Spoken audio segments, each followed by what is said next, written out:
verte comme un roseau, langue mielleuse, vers le haut. Cabral Libye, avec son mouvement 11 millions, a bercé la jeunesse au biberon. On y a vu une révolution, une grande ambition d'un garçon qui savait hausser le ton. Et surtout, qu'on voyait en taille patron de l'opposition. Parce que le Cameroun, c'est un pays majoritairement à 70% jeunes. Cabral Libye a donc vu sa cote de popularité grimper. Mais aujourd'hui, c'est presque en chute libre. L'homme élu député à l'Assemblée nationale, après avoir d'ailleurs récolté la 3e place à l'élection présidentielle, était sur une pente ascendante, fulgurante, et on se disait, lui, il peut aller très loin. Mais aujourd'hui, comme d'habitude, le régime Biya vous fait les yeux doux et par la suite vous met les peaux de banane. Cabral Libye fait aujourd'hui, ou plutôt est victime, de ce qu'on peut véritablement appeler un complot. C'est un complot monté par le gouvernement, avec comme maître du rouleau compresseur à Tanganji, avec qui pourtant il était assis pour vanter le grand dialogue national de Paul Biya. Cabral Libye était souvent avec eux présenté comme celui qui ne faisait pas dans la pyromanie, qui n'était pas dans les cases des ambassades, qui ne pouvait pas être avec des talibans, mais qui était avec des gens très très polis, beaucoup plus proches du gouvernement qu'autre chose, et qui, disait-on, devrait être pris pour un exemple. Arrivé à l'Assemblée nationale, et avec, bien sûr, ses visées un peu plus hautes, le régime Biya a commencé à soupçonner Cabral Libye de vouloir retrouver une certaine autonomie. Ce qui, chez eux, représente juste une trahison. On t'a fabriqué, on va te détruire. C'est comme ça le régime Biya. Ainsi, depuis un certain temps, Cabral Libye est dans une sorte d'embrouillamini d'un parti politique qu'il est pourtant parti récupéré dans la nuit des temps, perdu au fond d'une brousse, avec un individu que personne ne connaissait, même dans sa propre famille. Kona. Cabral Libye est allé, a enlevé les toiles d'araignée, a tout nettoyé, a illustré, est venu se présenter avec ce parti pour finalement gagner. Lui gagner une victoire qui, pour les législatives, n'était que, en fait, un piège dans lequel il tombait. Et puis, c'est le même régime qui a l'art de créer ces partis politiques-là, qui est donc parti réactiver une cellule dormante de leur parti acolyte au RDPC, le PCRN. Le PCRN de Robert Kona a donc été réactivé pour tacler, pour balayer Cabral Libye. Et ce qu'on voit aujourd'hui fait peur. Depuis un certain temps, non seulement des procédures judiciaires s'enchaînent, mais le ministre de l'administration territoriale ne prend même pas les gants pour choisir son camp. Celui de Robert Kona, décidé d'anéantir Cabral Libye. Le 24 mars 2024, Cabral Libye, d'ailleurs, avait sorti un communiqué venant de ce qu'on peut appeler comme la commission des disciplines du PCRN pour exclure le fondateur du PCRN de ce parti et surtout lui adresser un blâme. Enfin, c'était une suspension. Et lui adresser un blâme. Tout le monde a applaudi. On croyait qu'il s'était déjà débarrassé de l'épine qui était sur son pied et qui empêchait qu'il puisse se développer, qu'il puisse marcher, qu'il puisse encore ambitionner de se présenter pour l'élection présidentielle 2025. C'est alors que Atangani est sorti comme un diable bicorne au quatricorne pour dire stop là. Première chose, premier acte administratif, Cabral Libye, qui devait organiser, bien sûr, son assemblée au niveau de Kribi, a été stoppé net. Alors que cette cérémonie, ou plutôt cette séance de travail, était d'abord autorisée par le sous-préfet, Atanganji appelé, a donné des instructions. Non. Et tout s'est arrêté. Et entre-temps, l'affaire traîne en justice. Logiquement, puisqu'une décision de justice n'a pas encore été rendue, il est donc normal que Cabral Libye soit encore président du PCRN. Mais non!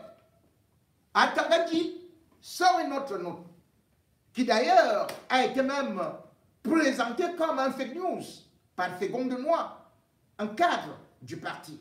Et pourtant, cette note est réelle, où justement Atanganji donne des injonctions au président de l'ECAM de ne plus considérer Cabral Libye comme le président du PCRN, mais plutôt de reconsidérer Robert Kona. Est-ce Atanganji qui a le pouvoir, le droit de désigner qui représente un parti, alors que lui, il fait partie du RDPC et il vient donner des décisions sur un autre parti en essayant même d'anticiper sur des décisions de justice. Le problème, c'est que ce n'est pas la première fois. Puisque d'ailleurs, on a pu voir, et Cabral Libye lui-même a pu le constater lorsqu'il s'agissait de l'UPC, où on a vu une décision de justice validant elle, congétée, et finalement, à l'époque, on voit finalement Atanganji qui arrive, qui tranche, qui dit c'est elle, malgré une décision de justice. On avait applaudi. Ceci avait favorisé Cabral Libye à ce qu'il devienne député. Et c'est les mêmes méthodes que le régime Biya utilise aujourd'hui. Non content de cet effet, cette fois-ci, le gouvernement est encore allé un peu plus loin pour le défilé du 20 mai. C'est ainsi que le prophète, qui dépend d'Atanganji, a donc décidé que Cabral Libye et le PCRN ne devront plus prendre parti au défilé du 20 mai. Est-ce nouveau? On a beau dire que oui, cette décision qui date du 13 mai 2024 est juste une ignorance d'Atanganji ou alors un excès de zèle d'Atanganji qui ne connaît pas le droit, qui juste essaie de s'imposer par la force, qui piétine des lois et que ceci et cela ne peut pas être respecté. Mais la réalité est que le régime Biya a toujours fonctionné ainsi. Ce n'est pas Atanganji qui décide ça. C'est comme je disais tantôt, le rouleau compresseur du régime Biya. Atanganji n'est qu'un maillon de ce rouleau compresseur. Et ce rouleau compresseur a agit toujours de la même façon. Dans l'opposition, quand on voit un jeune qui peut émerger, quand on voit un jeune qui peut attirer la jeunesse, eh bien, on le flatte. On lui dit, on va t'encadrer. Et il devient presque l'opposant des autres. Et on lui dit qu'il est le meilleur opposant. On le détache de l'autre opposition qui peut être radicale, qui peut être dure. Et par la suite, quand il croit qu'il est déjà en haut, on le lâche. Et c'est toujours le même schéma. C'est toujours le même schéma. Ce schéma, c'est quoi? C'est que, d'abord, ils ont des difficultés à valider, officialiser le parti d'un jeune. Ils te rendent donc vagabond ou locataire de partis politiques. Parce qu'ils savent que ceux qui te louent leur parti politique, ils vont les manipuler par la suite et tu seras comme un sans-obéissé fixe. Et par la suite, ils vont rire de toi et tu n'auras plus de toi. Et c'est ce qu'ils avaient d'ailleurs fait avec une autre jeune, Kawala. Chacun d'entre vous peut se rappeler de cette femme dynamique qui est devenue présidente du CPP. Le CPP n'était pas son parti politique, mais elle était dans un autre parti qui était déjà là et qui l'utilisait. Elle, étant issue d'une bonne famille, c'est-à-dire que sa maman a deux doctorats, et elle-même elle a fait de bonnes études aux États-Unis, elle est revenue avec le MBA. Quand elle rentre au Cameroun, on la prend dans ce parti-là, je crois que ça devait s'appeler le Front Social Démocratique.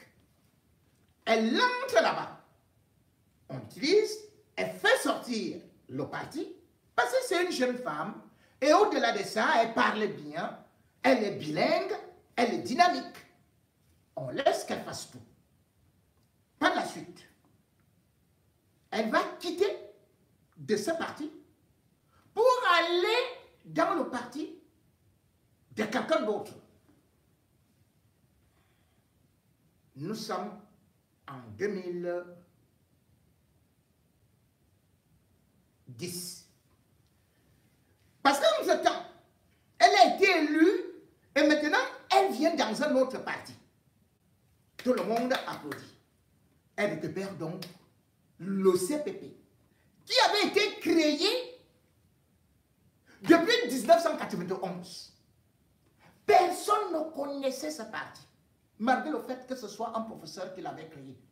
Mais c'était le genre de parti dont on ne parlait jamais, on ne savait même pas si ça existait. Donc ce parti, lui également dans la région anglophone, était là comme une souche dormante qui devait être activée pour aller contre le SDF au moment opportun. Kawala était convaincue jusque-là qu'elle était bien managée, que le régime n'était pas cruel, que ceci et cela, de telle sorte que, d'ailleurs, après avoir été élue dans ce nouveau parti, le CPP, nous sommes en mars 2011, comme présidente, on dit, c'est toi qui vas donc à l'élection présidentielle. On applaudit. Par où elle est? Oh, les jeunes. Elle avait à peine 45 ans. Kawala. Elle avait 45 ans. On disait, non, c'est elle qui va bousculer ces grands-là, elle va faire ceci, elle va faire cela. D'ailleurs, elle est sortie dans cette élection présidentielle-là, je crois qu'elle était sortie 6e. Parce que, en 2011, il faut se dire, le régime avait de la peine à trouver des candidats de telle sorte qu'on achetait n'importe qui comme ça pour devenir candidat à l'élection présidentielle juste pour le faire valoir. Biya, tout le monde savait qu'il doit passer. Mais Kawala, après cette élection, elle a eu d'autres ambitions. D'autant plus que le régime Biya avait constaté que sur l'international, sa cote avait monté, avait grimpé. Donc en 2007 déjà, la Banque mondiale avait classé Kawala comme parmi les 7 femmes entrepreneurs d'Afrique. Les 7 meilleures femmes entrepreneurs. Parce qu'il faut se dire qu'elle avait créé une entreprise qu'on appelle Stratégie. Le régime voit ça. Ah, elle a déjà une autorité internationale. Ensuite, c'est un journal américain, Newsweek, qui va qualifier, qui va classer Kawala parmi les 150 femmes qui font bouger le monde. 150 femmes. Et il y a dedans Kawala. Le régime Biya s'est assis. On a managé, on a laissé faire cette jeune. Elle est passée par l'un de nos partis politiques là. Maintenant, qu'est-ce qu'on fait? On l'a détruit. Et c'est comme ça qu'ils ont commencé à détruire Kawala. Ce qui se passe aujourd'hui avec le PCRN, c'était passé avec le CPP de Kawala. Nous sommes en 2015. Justement lors du défilé, on est en train de préparer ça. Et le préfet invite les représentants des partis politiques. Le préfet du Fundi, à l'époque, c'était Jean-Claude Tila. Arrivé dans la salle, la seule annonce de Tila, c'est que le CPP de Kawala n'est pas autorisé de défiler. On dit, ben, comment ça? C'est même depuis 2011 que vous êtes interdit de défiler. C'est-à-dire que, on dit, mais pourquoi? Il dit,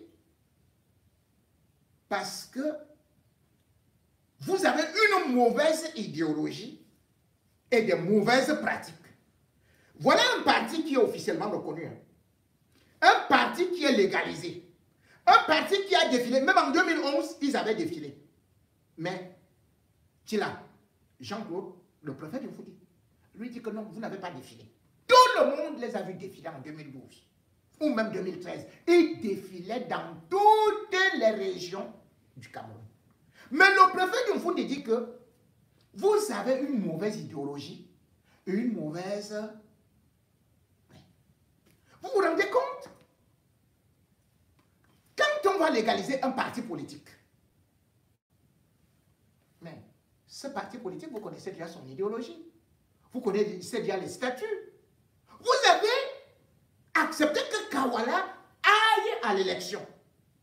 Curieusement, en 2015, vous dites, ah non, non, non, elle ne peut plus aller aux élections tant qu'elle ne change pas d'idéologie. Quelle idéologie donc elle doit prendre? Qu'est-ce que vous reprochez à Kawala? C'est comme ça que la machine s'est mise à broyer Kawala. Aujourd'hui, que vaut le CPP? Presque rien. L'avenir politique de Kawala s'est dilué au fil du temps, au fur et à mesure qu'on trouvait d'autres individus pour venir la remplacer. Parce qu'avec le régime Biya, c'est toujours comme ça. On vous laisse faire, vous grandissez un peu, et on vous broie. Ce qui est fait contre Cabral Libye aujourd'hui est aussi exactement comme je reprochais à Succès Masra de s'être éloigné de sa base. De cet opposant au verbe, à la langue un peu penchée, qui n'hésitait pas à critiquer. On a retrouvé quelqu'un qui avait déjà des propos très douillets, qui allait presque dans le sens de la caresse du régime. Et du coup, même pour l'élection présidentielle de 2018, Cabral Libye s'est contenté de vouloir jouer en solo, en allant seul et en écartant l'idée même qu'il peut se mettre derrière un opposant. On a applaudi, mais c'était le piège qu'on donne à l'enfant, le bonbon, sachant pertinemment que devant, il y a un trou. Le malheur de Cabral Libye peut faire aujourd'hui sourire ses anciens amis. Parce que chacun de nous se souvient combien est-ce qu'il a eu le succès lorsqu'il a lancé le mouvement 11 millions. Le mouvement de Cabral Libye ressemble justement aussi au mouvement qu'avait lancé d'abord Kawala. Elle aussi. Elle avait lancé un mouvement qui avait été populaire, qui avait été porté par des Camerounais. Cabral Libye, après avoir lancé cela, était venu dans la diaspora. On lui a d'ailleurs donné beaucoup d'argent. Il faisait sale comble parce qu'on voyait de la fraîcheur juvénile. On voyait de belles idées. Mais quelques temps après, on l'a beaucoup vu s'acoquiner avec les Grégoire Ouona et autres. Cabral Libye, par la suite, on a vu que ceux-là qui le soutenaient, même pendant qu'il était ici, ils sont devenus presque ses ennemis. Les clashs ont commencé à se faire à travers des réseaux sociaux, où certains lui disent complètement qu'il est ingrat et qu'il n'a plus regardé d'où il venait. Parmi ceux-là qui lui reprochent, se trouve par exemple Jean-Claude Mbédé. Jean-Claude Mbédé, c'est un journaliste que j'ai connu au Cameroun et qui aujourd'hui est diplomate en Italie. D'ailleurs, il avait fait une sortie pour déjà avertir Cabral Libye par rapport au chemin qu'il empruntait et surtout qu'il allait se retrouver face au mur. Sa sortie avait valu beaucoup de critiques de la part des partisans de Cabral Libye, tout comme également les partisans de Cabral Libye se sont mis front contre front avec ceux du MRC. Mais aujourd'hui, on peut lui donner un peu raison par rapport à cet avertissement, par rapport à ce qu'il avait dit. Écoutez Jean-Claude Mbédé quand il parlait de Cabral Libye. Pourquoi je fais ce que je fais? La semaine dernière, j'ai fait un post parce que j'ai une amie à la Cour des comptes qui m'envoie, un document. Dans le document, il y a le nom de Cabral Libye parmi les gens qui ont émargé pour les fonds Covid. Il y a une autre députée du PCRN qui appelle au marché sous le couvert de son beau-frère. Mon ami, mon contact, à la Cour des comptes me dit, voilà donc ton frère. Après, il va dire demain qu'on est aigri, on est jaloux, parce qu'il est le Messie, né pour sauver le Cameroun. Donc tout le monde est aigri, jaloux de lui. Parce qu'il est le premier à faire politique au Cameroun, il est le premier responsable. En fait, il est tout. Donc, quand je vois ce nom, je laisse de côté. Je viens sur les réseaux sociaux.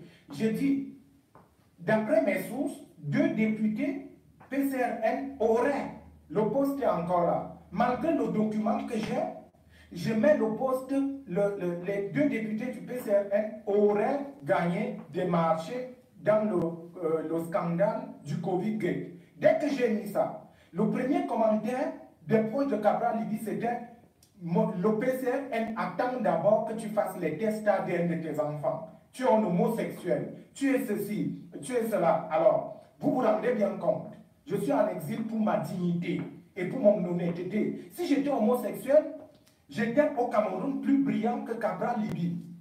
J'ai été plus brillant. Cabral Libye n'a travaillé qu'à Radio Campus. Et pour arriver à Radio Campus, il a dû se compromettre 1000 fois. Mais moi, j'ai travaillé partout de ma tête. C'est de la sorcellerie, c'est de la prestidigitation. C'est juste parce que ce que Atebeye Yene disait, qu'il y aurait un temps au Cameroun, l'arrogance des sectes va faire rage. Atebeye Yene disait qu'on va vouloir éteindre tous les honnêtes. Et ce ne sont que les autres. Vous allez que les Cabral Libye arrivent au pouvoir. On viendra arracher vos enfants à la maison, on va les égorger et boire leur sang devant vous. J'avais la possibilité d'accéder aux sectes et j'aurais pu avoir accédé aux sectes et j'aurais pu être aujourd'hui en train de regarder les jeunes du Cameroun de haut. Le jour où je vais révéler ce qui lie Cabral Libye à moi, vous allez comprendre que ce garçon est dangereusement ingrat. Il est ingrat. Très ingrat. Parce que Cabral Libye ne peut pas m'insulter. Il ne peut pas, moi, il peut insulter tout le monde, sauf moi. Au vu de ce que j'ai fait pour lui. Au vu de ce que j'ai fait pour lui dans sa vie, il insulte mes enfants. Alors que j'ai contribué pour lui, pour sa propre santé, pour qu'il devienne papa. Mais il insulte mes enfants à moi. Est-ce que vous vous rendez compte? Je ne peux pas le laisser. Et je redis, mon ultimatum vaut. Je suis venu ce soir pour parler à Cabral Libye. Tu es un gros irresponsable. Alors ce que je vais te dire, prends-le au sérieux. Tu as dit que je dois mourir en exil. C'est le jour-là que tu as signé ton arrêt de mort. Au Cameroun, tu ne seras rien. Tu as déjà été député, c'est bon pour toi. Si tu veux, on met côté, comme on dit.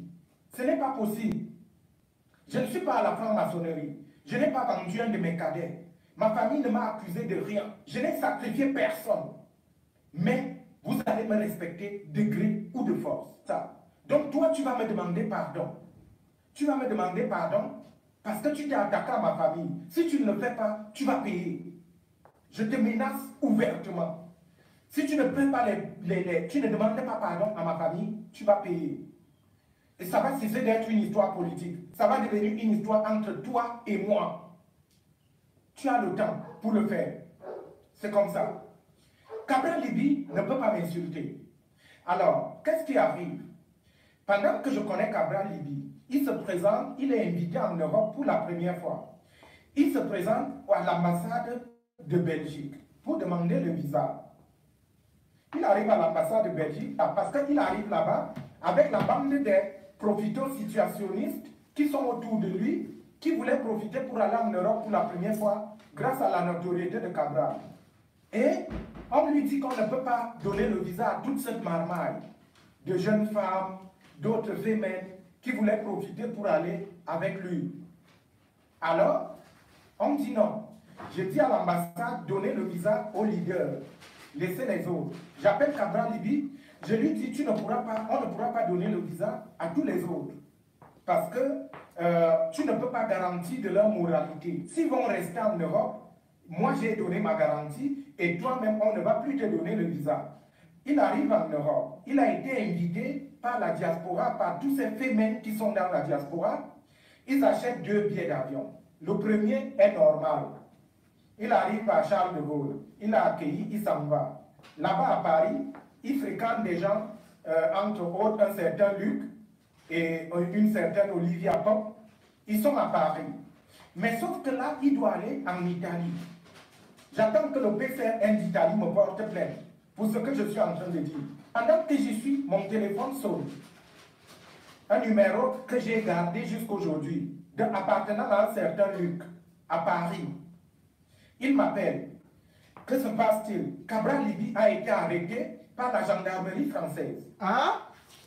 Cabral Libye panique. Je lui dis, mais passe-moi le téléphone. Tu es seul, tu es avec des gens. Je dis au gendarme, qu'est-ce qui se passe? Le gendarme m'explique que Cabral Libye a un billet d'avion volé. Pardon? On m'explique qu'il a un billet d'avion volé. En fait, il a un faux billet d'avion, que c'était tracé. On a vu ce billet d'avion, on attendait le passager en question. Je dis, comment ça? Les gendarmes essaient de m'expliquer, je leur dis, de toute façon, lui, c'est un leader, il n'a pas acheté de billet d'avion, vous devez retracer qui a acheté le billet d'avion. J'ai réussi à convaincre le gendarme, et Cabral Libye il me remercie, il dit il ne va plus en Italie. Parce que ses amis d'Italie de 11 millions de citoyens sont des fémènes. En effet, que s'est-il passé? 11 millions de citoyens en Italie, ils ont volé une carte de crédit et ils ont acheté le billet d'avion de Cabral Libye. Quand ils achètent le billet d'avion de Cabral Libye, et ils mettent Cabral Libye dans les problèmes. Je dis à Cabral, tu ne vas plus là-bas. Si tu vas là-bas, tu vas avoir d'autres problèmes. Les gens devant, moi qu'on m'insulte aujourd'hui, se mettent à me chercher partout. Est-ce que vous croyez que quelqu'un comme moi, qui a fait ces choses, mérite que Cabral Libye, je lui ai écrit plusieurs fois. La dernière fois, c'était la semaine dernière, et il m'a bloqué sur WhatsApp. Parce que je lui disais de dire à ces gens de ne plus m'insulter. Je suis libre de critiquer qui je veux et de parler politique sur ma page. J'ai été insulté jusqu'au plus profond de moi. Preuve que je ne peux pas adopter le tribalisme. Parce que ce n'est pas un Betty qui m'a sauvé la vie. Je suis Betty Ewondo, 100%, né et grandi en Balmayo, dans une ville cosmopolite. Pourtant, ce sont les élites Betty qui m'ont envoyé en exil.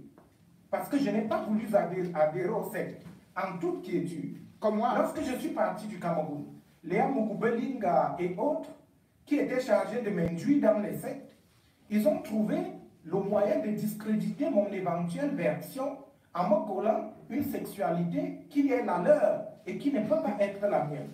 Tout à fait. Parce que c'est ça qu'ils font, hein? Sexualité, l'homosexualité donc, si elle était ma sexualité à moi, je serais au Cameroun et je n'aurais pas tout le Cameroun contre moi. Or, il est clair aujourd'hui que ceux qui ont élevé Cabral Libye, ils sont tous contre moi. Je n'adhérerai à aucune secte et je vais me faire respecter.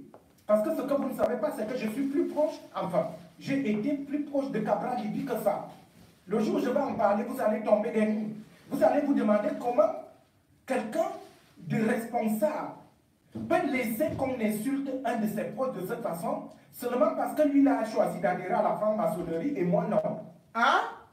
La jeunesse doit connaître la vérité. Donc je vais critiquer tout le monde. Tout le monde qui veut faire politique au Cameroun. Alors si je le fais et Cabral Libye m'insulte ou envoie sa cyber équipe criminelle pour m'insulter, je lui ai dit, c'est lui qui en répond.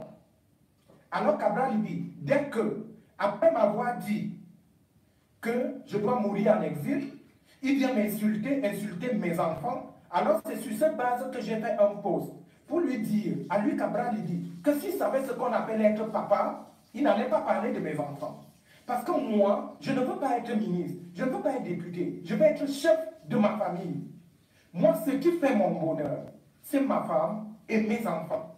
Lorsqu'on devient député de la République, quels que soient les ascenseurs sociaux que l'on prend, quels que soient les escaliers que l'on emprunte, quelles que soient les facilités que l'on s'octroie, éthique ou non éthique, propre ou sale, bonne ou mauvaise, on doit respecter l'institution parlementaire que Cabral Libye n'est pas en train d'honorer. On ne respecte pas l'institution parlementaire avec l'arrogance.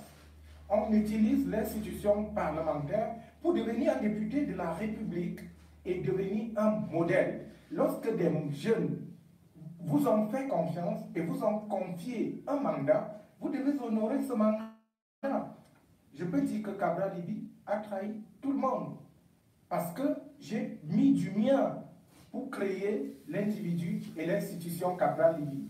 Je me permets donc d'adresser mes excuses sincères, profondes, claires, vraies, honnêtes, directes à Peggy, c'est comme ça que je l'appelle, Madame Pierrette Bilunga, qui est l'épouse de Cabral Libye, qui est ma petite sœur, parce que beaucoup ne le savent pas, qui est ma petite sœur, que je vois, qui passe parfois des séjours chez moi. Et moi, je ne suis pas Cabral Libye, qui expose sa femme sur les réseaux sociaux pour qu'on l'insulte. Cabral Libye est un gros irresponsable à qui nous ne pouvons rien confier.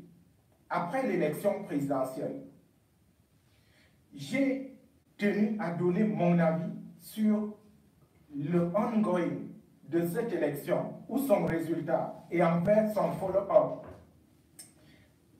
Dès que j'ai donné mon avis, Cabral Libye a lâché ses chiens. Ils se sont déversés sur ma page pour m'empêcher de parler, de m'exprimer. Ils m'ont insulté. C'est-à-dire, ils ont instauré une nouvelle façon de faire la politique. Des jeunes qui parlent de changement ont instauré une nouvelle façon de faire la politique et ils m'ont souhaité de mourir en exil. Très bien. Partons de là, du début. C'est-à-dire qu'un parti politique incarné par les jeunes m'a souhaité de mourir en exil. Je te demande, si tu le veux, tout ce que je dis là, de me porter plainte. L'OCCA a des limites. Pas ce que vous avez fait à Sismondi. L'OCCA a des limites.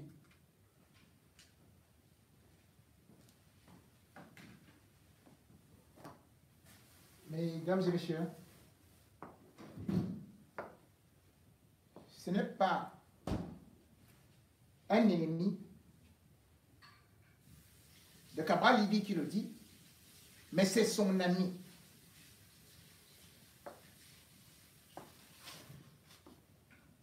La politique au Cameroun a de cela que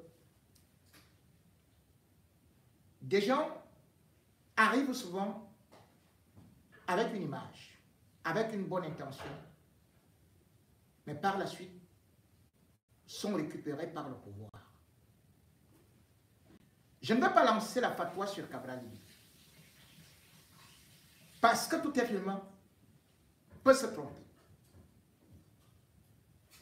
et aussi peut rectifier le tir. Il faudrait juste que Cabral Libby comprenne aujourd'hui qu'on ne peut pas danser un pied à l'opposition, un pied avec le régime. Il faudrait que Cabral Libby sache aujourd'hui que les petits attributs qu'il a eus en 2018, le petit bouquet de fleurs qu'on lui a jeté, le petit morceau de manioc salé qu'on lui a demandé d'aller manger pour avoir un front un peu rond, qu'il soit un peu joufflu, maflu, un peu fessu, que ceci ne peut pas le conduire loin parce qu'il va maigrir après. Mais qu'il comprenne rapidement que beaucoup avant lui ont fait ce jeu, comme Paul-Éric Kingen. Ils sont où aujourd'hui? Fini de chez fini. Cabral Libby est assez intelligent pour comprendre que s'il a décidé d'être opposant et que ces gens ont eu à l'utiliser longtemps contre d'autres opposants, de telle sorte que ses sympathisants, ses partisans se sont mis à s'acharner sur d'autres opposants qui leur disent « calmons le jeu ». Je dirais aussi aux autres opposants que Cabral Libby n'est pas votre pire ennemi.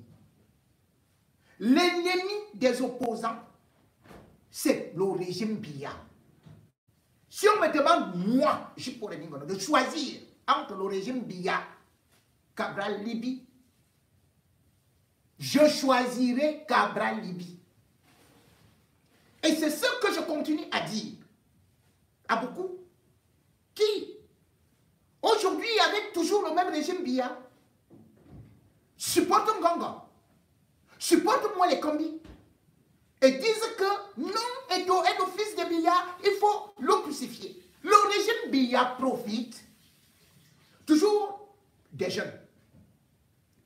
Après avoir reçu l'onction de ces jeunes, on vous balance ces jeunes, et au lieu de vous acharner sur le régime Biya, vous vous acharnez sur des jeunes. Aujourd'hui, à Tanganji, est en train de détruire Cabral Libby. Si vous êtes un opposant, vous ne devez pas être content. Parce que après avoir détruit complètement Cabral Libby, le programme du régime Biya, c'est de détruire Kanto. Et quand ils seront en train de détruire Kanto, boum, les partisans de Cabral Libby seront aussi contents. Résultat, le régime Biya vit de notre sang, vit du sang des opposants, vit en organisant un cirque où les opposants sont dans la lutte contre les opposants, où les jeunes combattent les jeunes. Regardez ce système, où d'ailleurs j'interpelle souvent beaucoup de gens, Mais attention, comment peut-on supporter un bandit comme Gongo? Comment peut-on supporter les taureaux? Comment peut-on supporter Moïne Kombi qui a trahi la culture, qui a tué la culture, qui a volé des milliards sur les stades et dire que c'est Eto qui doit lire l'heure, qui doit respecter les hautes institutions? C'est la même chose que nous faisons aujourd'hui. C'est-à-dire que au moment où Cabral Libye est en danger, nous on rit, on dit chacun a son tour chez le coiffeur. Mais qu'est-ce que ça veut dire? Dans 2 mois, puisqu'ils ne veulent même pas organiser les élections législatives et municipales, je reviendrai ici vous dire qu'est-ce que je vous avais dit. Tout ce qu'ils sont en train de faire, et c'est ce que Maurice Kamto vous a dit, à savoir, ils sont en train d'organiser un coup d'État. Ils ne veulent même pas le voir se présenter. Dès qu'ils vont coiffer Cabral Libye, sachez-le, le plan sadique, retenez et gardez cette vidéo. La prochaine proie, la prochaine cible, c'est Maurice Kamto. Diviser pour mieux régner. C'est ce que Paul Biya a appris de la politique de Nicolas Machiavel. Nicolas Machiavel. Ne confondons pas d'ennemis. Les opposants aujourd'hui doivent s'asseoir et comprendre aussi que chez Paul Biya, qu'est-ce qu'on fait? On recrute dans la maison des opposants. Les opposants, ils vont dans le camp de Biya. Le camp ne fait que grossir. Hier, on était encore avec Jamel. On était encore avec Paul-Henri Kingé. On était encore avec combien? Y compris la femme du peuple qui était si aimée. Atangandji a détourné tout ce monde-là. Quand ils arrivent chez Biya, ils sont accueillis, ils sont applaudis. Mais nous, qu'est-ce que nous faisons? Regardons-nous en face. Dans l'opposition, nous passons le temps à dénigrer les opposants, à combattre les opposants. Combien de fois moi-même j'ai été traité d'infiltré? Paul Biya, lui, recrute les infiltrés de l'opposition dans son camp. Et il vient nous faire mal. Mais nous sommes incapables de recruter des gens du RDPC, de recruter des communicateurs. On ne fait que exfiltrer, chasser, oh, infiltrer. Finalement, il y aura qui? On ne fait que se moquer des autres opposants. Qui, dès qu'ils perdent une bataille contre le RDPC, nous sommes contents. En fait, nous devenons comme des esclaves ou alors comme des chèvres dans un enclos où le propriétaire vient et dit: celui-ci, je t'égorge aujourd'hui, c'est toi que je mange. Les autres applaudissent: oh, ce n'est pas notre tour, oh, vraiment, on a échappé. Le lendemain, il revient, il prend l'autre chèvre, il va égorger. Les 5 autres, ils disent: oh, on est content, nous. Vous voyez, il a pris les deux là, c'est pas nous, hein, nous, on n'est pas concernés. Et après, l'autre manifestation arrive, il revient, il prend et il égorge. C'est ainsi que Paul Biya réduit l'opposition. C'est donc pour moi d'interpeller mon petit frère, Cabral Libye. Tu as choisi le mauvais camp. Ils t'ont mal exploité. C'est le temps pour moi d'interpeller aussi les militants du PCRN et même ceux du MRC que notre combat, ce n'est pas contre Cabral Libye. Notre combat, ce n'est pas contre le MRC de Maurice Kamto.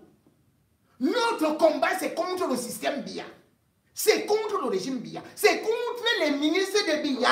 Un opposant ne doit pas supporter un ministre de Biya. Le régime Biya. Même si le régime Biya est contre mon pire ennemi, je deviens l'ami de mon ennemi. Je deviens l'ami de mon ennemi. Parce que le régime Biya est ce qui nous tue, qui nous détruit. qui nous divise, qui va nous amener une guerre civile où les Camerounais vont s'entretuer, où les Camerounais, aujourd'hui, n'ont qu'une seule idée de tribalisme, avec les mots allogènes, autochtones, où on connaît se détester, on voit toujours l'autre comme étant étranger, où on trouve toujours que c'est le parti de l'opposition qui agit mal contre notre parti de l'opposition. Et on préfère même encore laisser le RDPC en paix. Ce sont les opposants qui combattent les opposants. Cabral Libye en 2018 a été contre l'opposition. Et quand Maurice Kamto s'est levé avec son petit groupe pour dire qu'il avait gagné l'élection présidentielle, la seule façon de discréditer Maurice Kamto, c'était que Cabral Libye soit actionné par le RDPC et que lui aussi déclare que lui aussi est vainqueur de l'élection. La même élection. Et du coup, il avait déjà divisé l'opposition. Voilà ce que Cabral Libye a fait. Mais est-ce pour cela qu'on va le rejeter éternellement? Certes, il y a de la rancœur, de l'aigreur. Mais, en toute chose, c'est la même famille. Qui n'a jamais péché, lève le doigt. Qui ne s'est jamais trompé, lève le doigt. Mais si Cabral Libye va continuer donc à se tromper, il faudrait le ranger de l'autre côté, comme une dent pourrie qui fait sentir toute la bouche.